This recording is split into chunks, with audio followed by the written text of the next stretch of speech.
Hello बच्चों, welcome. देखते हैं क्लास नाइन्थ में पहला चैप्टर जो एनसीईआरटी में दिया गया कोऑर्डिनेट्स के बारे में। इसमें क्या बताया गया है एक्सरसाइज 1 में। इसमें एक फिगर दी गई है जो रियांस का रूम है, ओ ए बी सी से मार्क किए गए इसके कॉर्नर्स को, और एक्स एंड वाई एक्सिस जो है वो मार्क किए गए हैं फिगर्स को, और पॉइंट ओ जो है वो फिगर का ओरिजिन बता रखा है। तो इसमें कुछ क्वेश्चंस है। पहला है, if D1 R1 represent the doors to the Riyan's room, how far is the door from the left wall that is Y axis of the room. और इसमें साथ में बताना है how far is the door from the x axis. दूसरा question बता रखा है, what are the coordinates of D1। Third point इसमें ये दिया गया है, if R1 is the point 11.5, 0, how wide is the door. Do you think this is a comfortable width for the room door? If a person in a wheelchair wants to enter the room, will he/she be able to do so easily?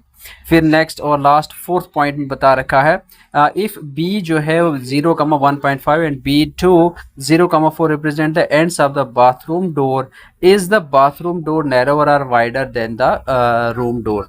तो देखते हैं इसको हम किस तरीके से simplify करने की कोशिश करते हैं।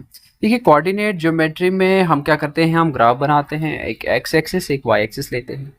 जो एक्स कोऑर्डिनेट होता है वो perpendicular distance from the y axis होता है, और जो एक्स कोऑर्डिनेट होता है वो perpendicular distance from x coordinate perpendicular distance from the y axis होता है, एंड वाई कोऑर्डिनेट जो होता है वो perpendicular distance from the x axis होता है। तो let's see how we will simplify it. तो हेयर इज द सोल्यूशन। पहले में बता रखा था distance of the door from the left wall that is Y axis, and x axis कितना है। तो डोर को रिप्रेजेंट किया गया यहाँ D1 R1 से। तो ग्राफ से हमें पता चलता है कि D1 के जो कोऑर्डिनेट्स हैं वो 7.5, 0 है, और R1 के कोऑर्डिनेट्स हैं 11.5, 0। तो since the door lies on the x axis, इसका डिस्टेंस क्या होगा from the x axis, 0 unit होगा। और द सेकंड पॉइंट में बता रखा था distance from the left wall यानी वाई एक्सिस कितना होगा।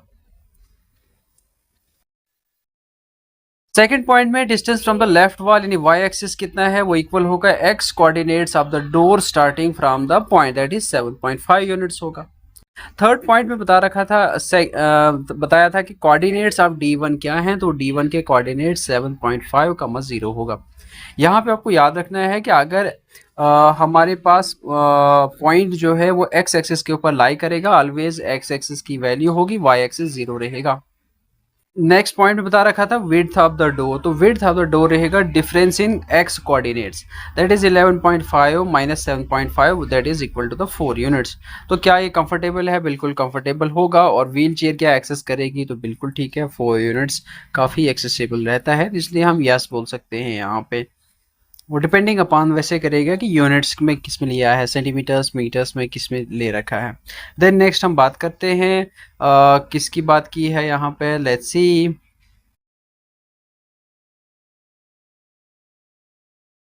बाथरूम्स डोर की विड्थ जो होगी, जैसे B1 जो है वो बता रखा है 0,-5 और B2 0,4 है, विड्थ रहेगी 4 माइनस 1.5 दैट इज 2.5 यूनिट्स। तो कंपेयर अगर करेंगे, रूम की डोर जो है वो 4 यूनिट होगी, बाथरूम की डोर की लेंथ जो है वो 2.5 यूनिट्स है।